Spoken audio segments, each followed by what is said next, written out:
and welcome. It's Barbara from Vienna, Austria. This is the second Junk Journal Snacks episode. I'm so happy that you're joining me here. We are, as always, working in Nadia's beautiful journal from Art Allerlei. I will link her Instagram, as always, below so you can check out what her other beautiful journals look like and maybe order one of your own, because they are absolutely scrumptious. I just love working in this so much, as you might know by now if you watch my channel regularly. So I had a specific page in mind for today, which was this one here. And this one is so cool. This is definitely something worth trying in your own journal. So Nadia attached 3 folded pieces of paper in like a waterfall style. And I'm showing you the back now because I want to show you how she attached them, and this tag is absolutely gorgeous. It actually has a real dried flower on it. So I wanted to show you that they are sewed on, even though they have the illusion that they are just added with tape. Each of them is sewn onto the page. There you see the piece of tape, but inside it's sewn, and the same thing for the third one. And I just love how she staggered these. Such a cute idea, which is so easy to do but yet so effective. So I had an idea that was sparked by these die cuts, which came in Debbie's amazing mail from the US. I will link her video in case you haven't seen this unboxing. And these are what the dies look like once they are cut out. And I wanted to use one of these on the page, but it was too small. So I was inspired to make like a bigger version of it. So I used my circle die and I cut out the same circle twice with cardstock. Now I'm going to glue these on top of each other.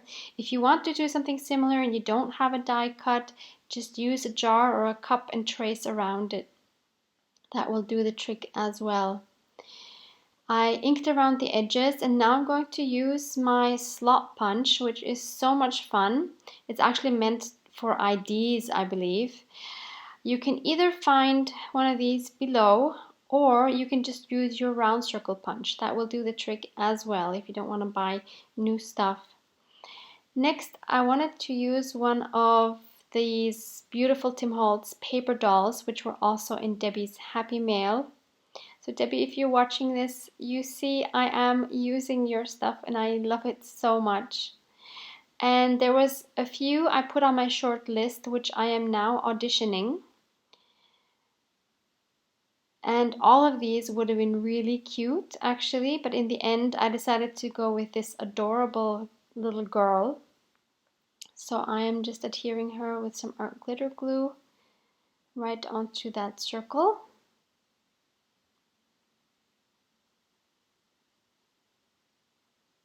Love her so much.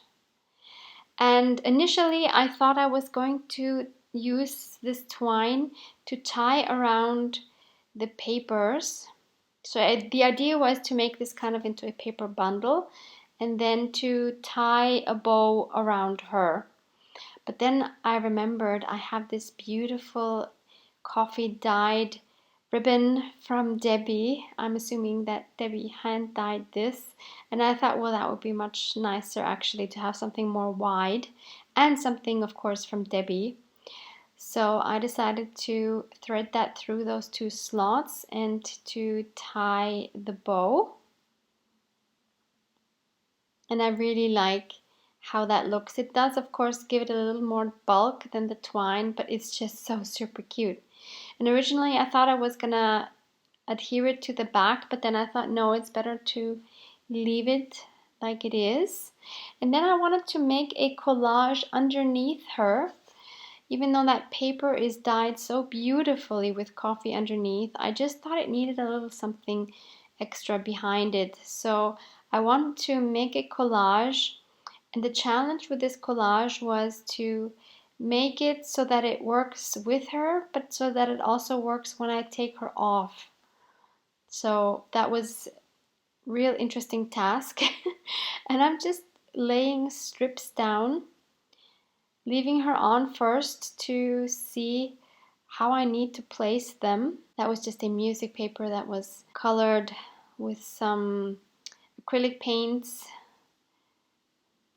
some more small scraps. So I liked the way that looked, but I of course also wanted to see how it looked without her on top.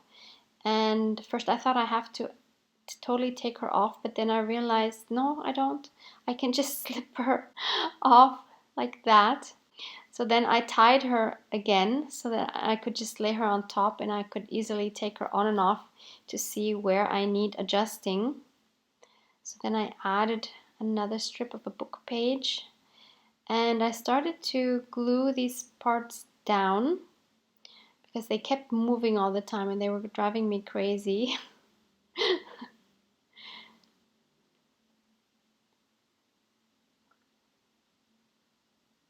And once all those were glued down, I decided to add another piece of wallpaper. I just love this so much. It has this beautiful copper on it. And I really like the look of that. But when I took her off, I didn't like the look of it yet. So I added a couple more strips just to make it look better when there's nothing on it. And I was thinking maybe I would put another focal point on it at a later point. I just wasn't sure if it's necessary or not. But I really liked how this was looking. So again, I just wanted to see if everything was okay once she was on there, and I thought it was really adorable. Love, love, love how that turned out. So then I decided to make another collage on the inside, on the cover of that next page, so this one. And I have these beautiful birds from German vintage books that I found at my Goodwill. And I again auditioned a lot of these, but I'm just showing you the last 3 that I had on my short list, and I decided to go with that duck. And then I remembered that in Debbie's Wonderful Happy Mail there were also these amazing Tim Holtz Field Notes stamps. So I stamped some of these on some coffee dyed paper so that I would have them ready to go. Here you see some of the ones I stamped. Love all those numbers, but I definitely wanted to use this Field Notes label for the duck. And I also really like this Agent 1929 label. And I just thought it needed something else under his feet, so I added a scrap of a masterboard that I had left.